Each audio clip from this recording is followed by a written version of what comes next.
తాకట్లో ఉన్న బంగారాన్ని విడిపించి ఆ రోజున మార్కెట్ ధర కట్టి మిగిలిన డబ్బును మీకు అందిస్తుంది కొమ్మూరి గోల్డ్. ఒరే శివ, పేట ఈరోజు జైలు నుంచి వస్తున్నాడట. నువ్వు ఇక్కడ నుండి వెళ్ళిపో. మీరంతా పిరిగి పండాలరా. వాడు నా దగ్గరికి రాడరా, ఆ ప్రొఫెసర్ దగ్గరికి వెళ్తాడు. ఆయన ఎందుకు అనవసరంగా వాడి మీద కంప్లైంట్ ఇచ్చాడు? ఒక్కడన్నా మగాడు అనిపించుకున్నాడే. కాలేజీలోకి ఏం జరుగుతుందో చూడు. సరే రే, నువ్వు నిజంగానే మూడోట్లో ఉన్నావా లేకపోతే మూడోట్లో ఉన్నట్టు నటిస్తున్నావా?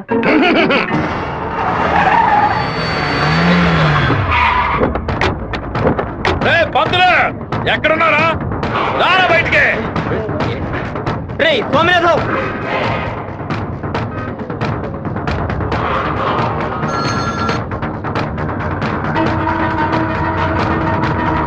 అన్నా అన్నా. రే స్వామినాథం, నా మీద కంప్లైంట్ ఇస్తే నేను ఊరొద్దులు వెళ్ళిపోతాను అనుకున్నావా? ఈ కాలేజ్ ప్రిన్సిపల్ ఏనా అడగడు?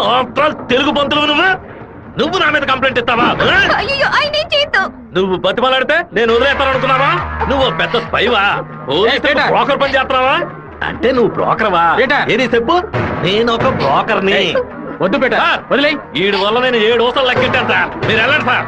ఏది నువ్వు చెప్పు. నేను ఒక బ్రోకర్ని చెప్పు కదా.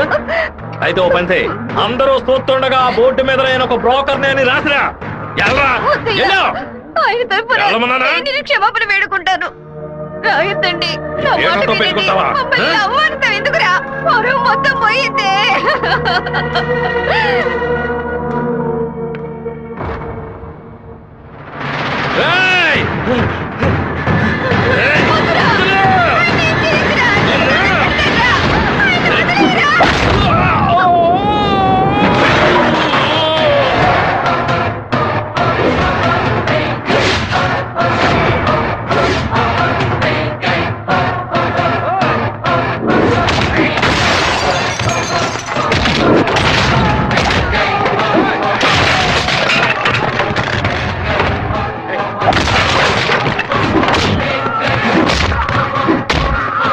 పోలీసులకు ఫోన్ చేద్దాం సార్. వాడిని మనం అసలు ఏమీ చేయలేకపోతున్నాం. కొట్టేవాడిని ఆపడం ఎందుకు?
బాబు, నువ్వు ఇక్కడి నుంచి వెళ్ళిపో.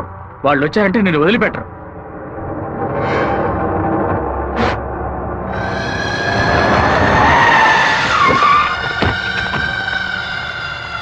ఆడే అన్న నరకండి రావాడిని.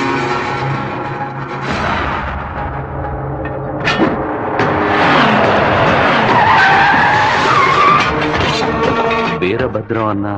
రే ఆగరా.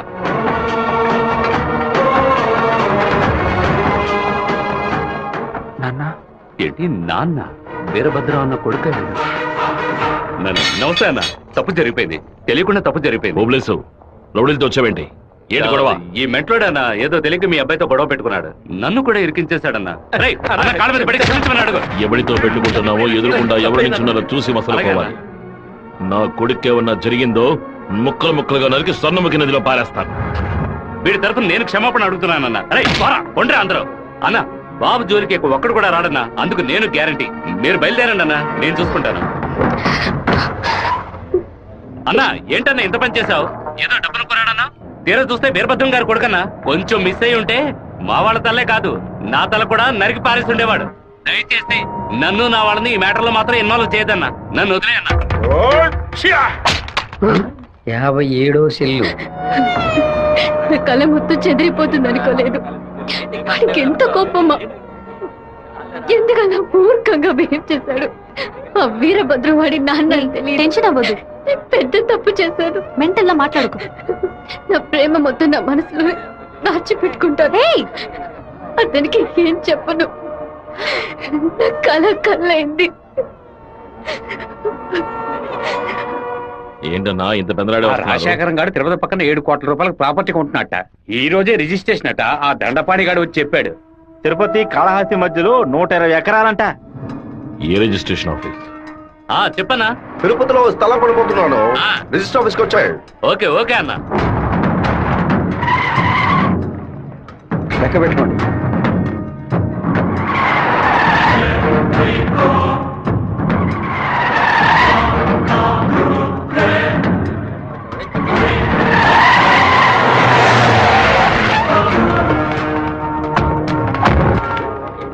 అన్నా ఇక్కడికి వచ్చారా? ఇక్కడేం చేస్తా ఉన్నావు? ఓ స్థల రిజిస్ట్రేషన్ పని మీద వచ్చాను. ఆహా.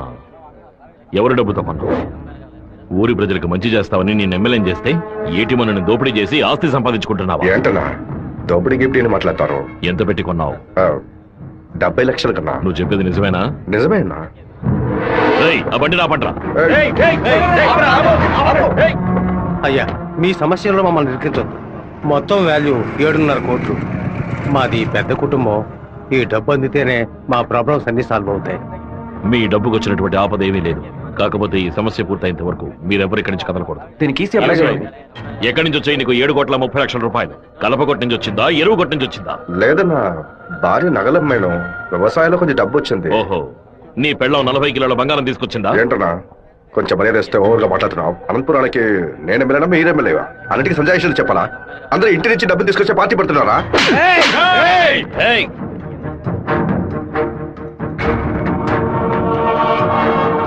నా మాటకు విలువిచ్చి 50,000 మంది నీకు ఓట్లు వేసి నేను ఎమ్మెల్యేం చేశారా? రేపు నేను వాళ్ళకి ఏం సమాధానం చెప్పాలరా? అయ్యా, అన్ని రికార్డులోకి ఎక్కించేశారట. ఇక మన చేతుల్లో ఏమీ లేదు. నేనంతా వింటూనే ఉన్నాను. ఒక చిన్న ఐడియా చెప్పరా. ఇతను అక్రమంగా సంపాదించిన ఆస్తులన్నీ మన ఊరు ప్రజలకి, పంచాయతీకి రాసి చేయొచ్చు. వెంటనే అలా చేయడం కుదురుతుందా? చేయొచ్చునన్నా. దానికి స్టాంప్ డ్యూటీ తక్కువే. 10 నిమిషాల్లో డాక్యుమెంట్ రెడీ చేస్తాను. సరే చెయ్యి. అన్నా, 100 రూపాయల స్టాంప్ పేపర్ తీసుకొని నేను చెప్పేది కొట్టండి. అనంతపురం జిల్లా పులివెందుల గ్రామం వెంకయ్య వీధికి చెందిన సుంకర సుందరమూర్తి గారి పెద్ద అబ్బాయి రాజశేఖరం అనబడే నేను మనస్ఫూర్తిగా రాసిచ్చినది ఏమనగా, తిరుపతి పక్కనున్న సర్వే నంబర్ 141, 142, 143ల కిందకు వచ్చి 120 ఎకరాల భూమిని అనంతపురం జిల్లా వాసులకి హృదయపూర్వకంగా రాసిస్తున్నాను. రెడీ నాన్న? లోపలికి వెళ్ళి సంతకం పెట్టు, లేదా గవర్నమెంట్ జీబ్ లో పోయి చువ్వలు లెక్క పెట్టాలి. వెళ్ళు.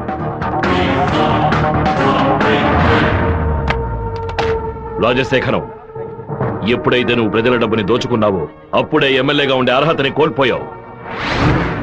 ఇంకో 15 రోజుల్లో నువ్వు నీ పదవికి రాజీనామా చెయ్యాలి. అనంతపురంలో బై ఎలక్షన్స్ రావాలి. ఇలా చూడు, నువ్వు రాజీనామా చేసినా బై ఎలక్షన్స్ వస్తాయి, నువ్వు చచ్చిపోయినా వస్తాయి. వెళ్ళు.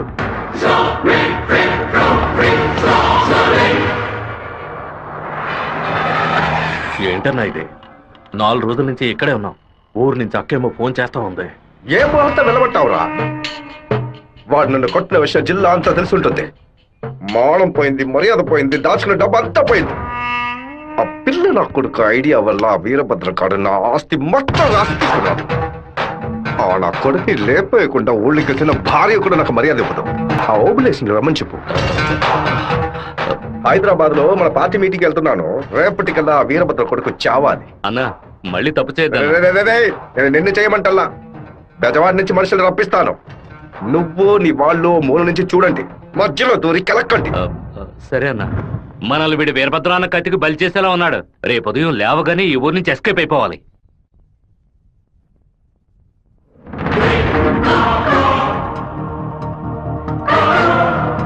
అన్నా, ఆ ఓప్లెస్ గాడు తిరుపతి రిజిస్ట్రేషన్ ఆఫీస్కి వచ్చాడు. నన్ను చూడగానే తప్పుకున్నాడు. వాడికి మా అబ్బాయికి ఏదో గొడవ అయ్యింది. రాజశేఖరం రిజిస్ట్రేషన్ కి వాడెందుకు రావాలి? ఏదో తేడాగా ఉంది. అయ్యా చెప్పండి. అయ్యా, మన శివకి ఆ పీటర్ గాడికి ఏంటి గొడవ? అయ్యా అది దాచిపెట్టకుండా నిజమేంటో చెప్పు.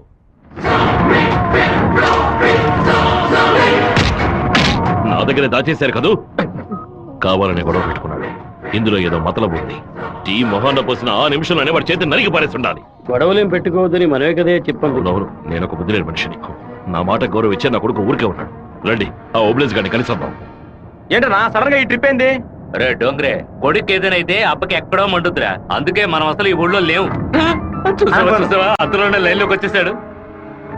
అన్నా చెప్పన్నా. ఓబ్లేస్ ఎక్కడున్నావు? వైజాగ్ లో ఉన్నా అన్న. ఏదైనా పడిపడిందన్నా? నేను ఇప్పుడు ఫోన్ కట్ చేస్తాను. నువ్వు అక్కడ ఉన్న ల్యాండ్ లైన్ నుంచి నాకు ఫోన్ చెయ్యి. ఎందుకన్నా? నువ్వు వైజాగ్ లోనే ఉన్నావా లేదా అని తెలియద్దు. ఇప్పుడే అన్న రేణు కూడా దాటి పెడుతున్నాను. ఎందుకు అబద్ధం చెప్పావు? దొరికిపోయావు. నాకు దీనికి ఏ సంబంధం లేదన్నా. ఆ రాజశేఖరమే బెదవాడినిచ్చి బందర్ నుంచి మనుషులు రప్పించి బాబు నేసేలని చూస్తున్నాడు. ఏమన్నావురా? ఈ విషయం మీకు తెలీదా? నా కొడుకు ఒంటి మీద చిన్న గీత పడినా సరే తిరుపతిలో ఉన్న రౌడీలందరినీ ముక్కలు ముక్కలుగా నరికి పారేస్తానా? నారా తిరుపతికి.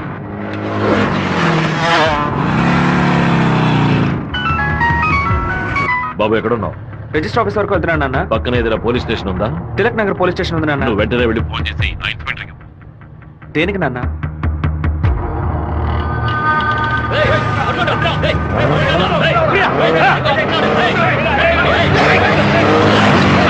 మాధవరావు ఎక్కడున్నావు? విషయం ఏంది బావా?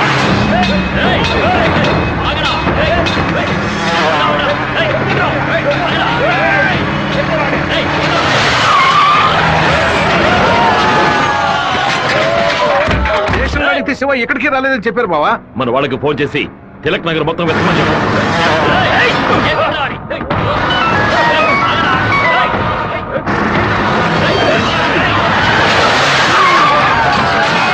చెప్పండి అన్న. తిరుపతిలో మీ వాళ్ళకి ఫోన్ చేసి అన్ని చోట్ల వెతకమని చెప్పు. పీటర్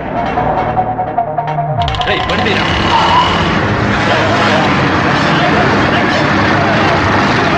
తిరుపతిలో ఏ ఒక్క చోట వదలకుండా మన వాళ్ళతో వెతికించు.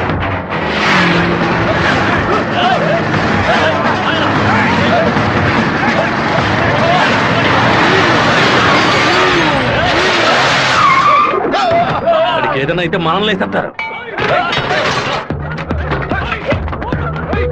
నేను ఆ కొండపైకి వెళ్ళి చూస్తాను. మీకు ఏదైనా తెలిస్తే నాకు ఫోన్ చేయండి. అలాగేనా?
సరేనండి, చెప్పేస్తా.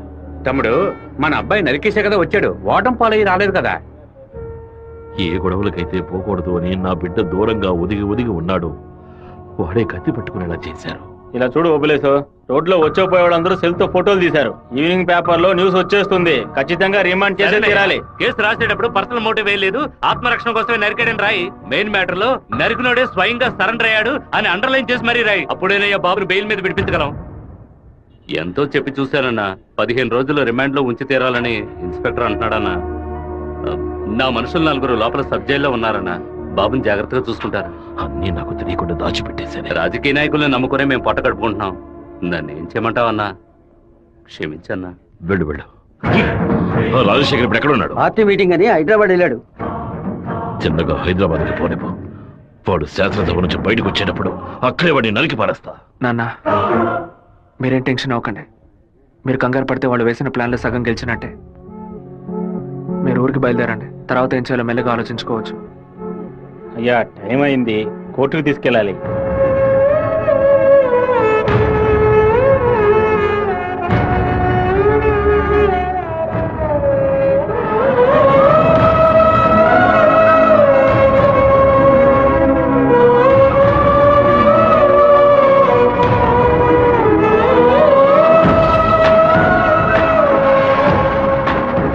నా బిడ్డ ఎక్కడా? నా బిడ్డ రాలేదా? వాడిని జైల్లో పడేస్తారా? ఇందుకేనా వాడిని ఊరికి పంపించింది? భగవంతుడా, నా కడుపు మండిపోతుంది. నా ఒక్కరోజు కూడా వాడిని చూడకుండా ఉండలేదే. ఎప్పుడైతే నా కొడుకుని లేపడానికి వాడు ప్లాన్ వేసాడో ఇంకా వాడు బతకడానికి వీల్లేదు. హైదరాబాద్ వెళ్ళి వాడి పొట్ట కోసేసి ఆ పేగులు మెడ వేసుకొచ్చేనా? వాడు ఊరితో గొడవ పడలేదు, నాతో గొడవ పడ్డాడు. వాడిని నేనే నరికి చంపాలి. ఏ రోజైతే వాడు ఈ ఊళ్ళో అడుగు పెడతాడో ఆ మరుక్షణమే వాడి తల తెగి. అన్న, ఈరభద్రం కొడుకులు లేపేయడానికి మనమే మనుషులు పంపామని అతనికి తెలిసిపోయింది. ఇప్పుడు ఊరికి వెళ్తే మనది ఊరికి వదలడు. అవునన్నా. ఇక్కడ మంత్రి వరదరాజుల ప్రాబ్లం పెద్దదిగా ఉంది. సరే, ముందు నువ్వు హోటల్ రూమ్ ని ఖాళీ చేసి అలాగే ఎమ్మెల్యే హాస్టల్ అలాగే. నువ్వు కూడా పో. అలాగేనా?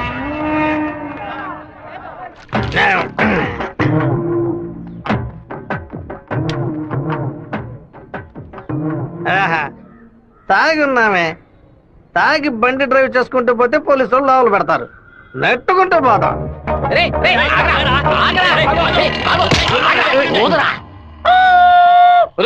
సరిగ్గా పోదరా. ఇదిగో ఊదుతున్నానయ్యా.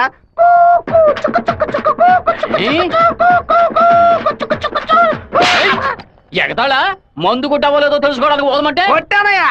వీధి వీధికి వైన్ షాప్ ఓపెన్ చేసి పెట్టి రండ్రా తాగండి అంటూ మా దగ్గర ఉన్న డబ్బులన్నీ నాకి పారేస్తున్నారు. సైకిల్ మీద బైక్ మీద వచ్చిన వాళ్ళు అక్కడ ఎట్టేళ్తారా? దాని మీదే కదా ఇంటికి వెళ్ళేది. ఒక పని చేయండి అయ్యా, తాగుబోతులకు మాత్రం రాత్రి 7 గంటల తర్వాత ఒక బస్సు ఏర్పాటు చేయండి. మేము ఫుల్ గా తాగి ఇంటికి వెళ్ళి హ్యాపీగా తొంగుంటాం. ఓవర్గా మాట్లాడగరా. అలాగే మాట్లాడతానండి. తాగేసి బండి డ్రైవ్ చేసుకుంటూ వెళ్ళకూడదనే చట్టం ఉంది. చట్టం ఉందా? బండి నెట్టుకుంటూ వెళ్ళడం తప్పు కదా, కానీ ఎవడ బండు నెట్టుకుంటూ వెళ్ళడం తప్పురా. నువ్వు నెట్టుకొచ్చింది మా హెడ్ గారి బండి అయ్యా.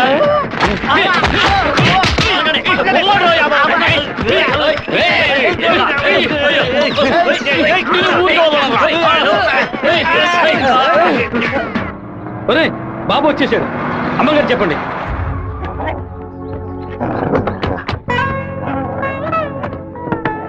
తూర్పు వైపు తిరిగి కూర్చోండి బాబు. బాబు కూర్చో.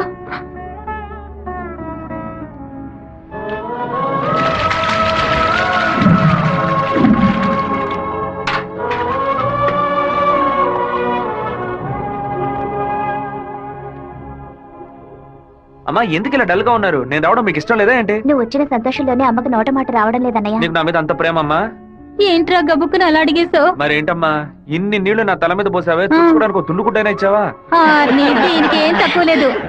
ఉండు, తల తుడుస్తాను. లక్ష్మి, లోపలికి వెళ్ళి అటెండెన్స్ చేసి గిఫ్ట్ ఇచ్చేసి వెంటనే వచ్చేయాలి. మరైతే నువ్వు రావా? నీ ఫ్రెండ్ పెళ్లికి నన్ను చేంజ్ చేయమంటావు? నేను ఒంటరిగా వెళ్ళానని నాన్నకి తెలిసిందో నేను చెదకబాతారు. రా అన్నయ్య. అమ్మ వాళ్ళు రాలేదా? నువ్వు ఎప్పుడు ఊరెళ్తున్నావే? ఇంకా 2 రోజుల్లో సెమిస్టర్ ఎగ్జామ్స్ మొదలవుతాయి. రేపు ఉదయమే నేను తిరుపతికి బయలుదేరుతాను. రండి బాబు.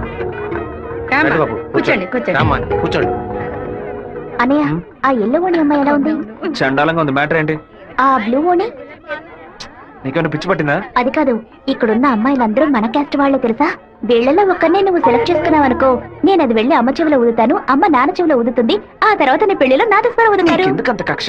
25 ఏళ్ల వయసులో పెళ్లి చేసుకుంటే అది సూసైడ్, 28లో చేసుకుంటే అది అటెంప్ట్ మర్డర్, 30లో చేసుకుంటే అది మర్డర్, 24 ఏట చేసుకుంటే బావిలో దూకినట్టు, 23 విషం తాగినట్టు, 22 ఊరేసుకున్నట్టు.